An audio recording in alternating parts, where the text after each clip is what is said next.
देखिए करिश्मा जी, paper leak का मामला बिल्कुल जघन्य अपराध है। जिन लोगों ने भी इस कृत्य को अंजाम दिया है, सरकार उन पर गंभीर होकर कार्रवाई करे।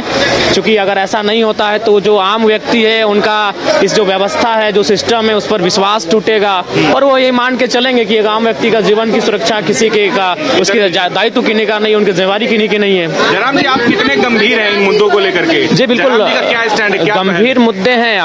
क्योंकि जो पढ़ने वाले स्कूल कॉलेज के छात्र हैं, इस राज्य की भविष्य, इस देश की भविष्य हैं और उनके भविष्य के साथ अगर खिलवाड़ होगा तो निसंदेह ये गंभीर मुद्दे हैं। इन पर गंभीर चर्चाएं होनी चाहिए और उसका निष्पादन होना चाहिए। की नियुक्ति अभी तक नहीं हो पाई है।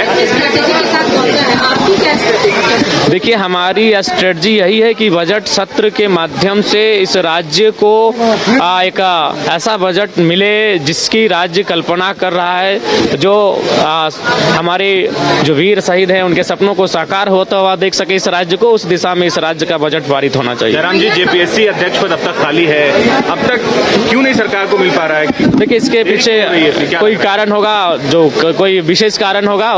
आशा करते हैं कि सदन जब चलेगा तो जेपीएससी अध्यक्ष की भरपाई की मांग उठेगी सदन में। लेकिन जो युवा वो कह रहे हैं कि जयराम जी अब इन मुद्दों पर बहुत सुस्त हो गए हैं। नहीं, देखिए, सुस्त का सवाल नहीं। हमारा अगर धनबाद पड़ता है, आंदोलन रांची में होता है, इसीलिए देखिए आंदोलन में जब भी हुआ है तो रांची को हम लोग अपने रांची के साथियों के हवाले छोड़े कि यहाँ के आंदोलन को देखभाल करेंगे, उपस्थिति देंगे और उनको उनका सहयोग करेंगे।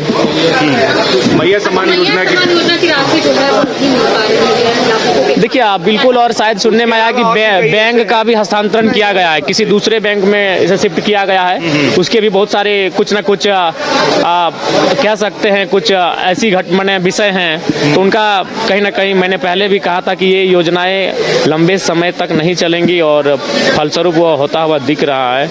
मैंने पहले भी इसका सजेशन दिया था। जयराम जी, फिर एक बार आप चर्चा में आ गए हैं। पिछला जब आप विशेष सत्र चल रहा था तो आपने मंच कहा था कि मैं टीए दिए नहीं लूंगा। मैंने ये कहा था, बिल्कुल आप कंट्रोवर्सी में आ गए हैं। नहीं, कंट्रोवर्सी को क्या जवाब? आलोचकों के लिए आप टीए के लिए स्कॉर्पियो नहीं, हम फिर कह रहे हैं हम नहीं। पहले मेरी बात सुनिए। हाँ बोलिए, बिल्कुल बोलिए। उस दिन भर मैया सम्मान योजना पे चर्चा हुआ था। जी जी। उसके बाद मैंने कहा कि आप लोग 2500 रुपए का इतना महिमा मंडन कर रहे हैं और आप लोग 2 लाख की सैलरी ले रहे हैं, लाख रुपए का टीए ले रहे हैं और आप 2500 रुपया दे के महिमा मंडन कर रहे हैं, तो आप एक काम कीजिए, आप भी अपना जो जीवन है उसे सरल बनाइए आम जनता की तरह। तो मैंने ये कहा था, आज भी हम रिपीट कर रहे हैं इस बात को।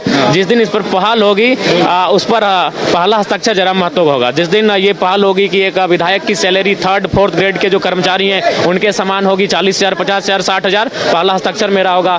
जिस दिन ये पहल होगी उसमें पहला समर्थन ही मेरा रहेगा। अच्छा, आप खाली पैर आए हैं, मैं देख रही हूँ आप खाली पैर आए हैं। हाँ, वचन है तो वचन को निभाना पड़ेगा। वचन है।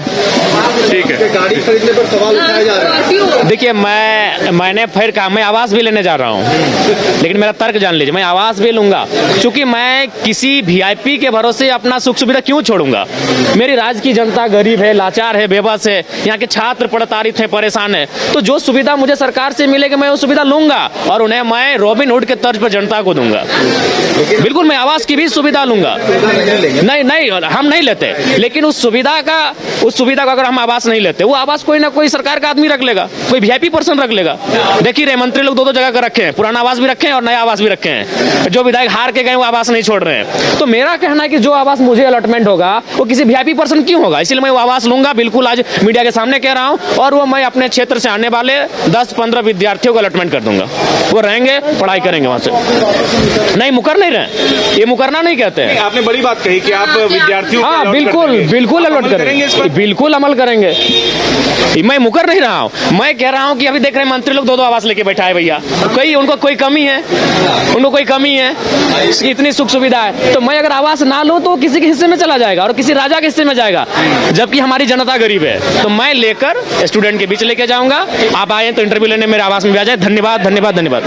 तो देखिए, इस वक्त डुमरी विधायक जयराम महतो यहाँ पर मौजूद है। खाली पैर ये यहाँ पर पहुंचे। हालांकि मैंने इनसे सवाल भी पूछा कि आखिर ये खाली पैर यहाँ पर क्यों पहुंचे, तो इनका कहना है कि वचन है इसलिए ये खाली पैर यहाँ पर पहुंचे। बयान दिया है, इनका कहना है कि जो इन्हें सरकारी आवास अलॉट किया जाएगा उस सरकारी आवास में ये अभ्यर्थियों को रखेंगे। तो एक बड़ा बयान जो है वो जयराम महतो ने कहा है। देखिए।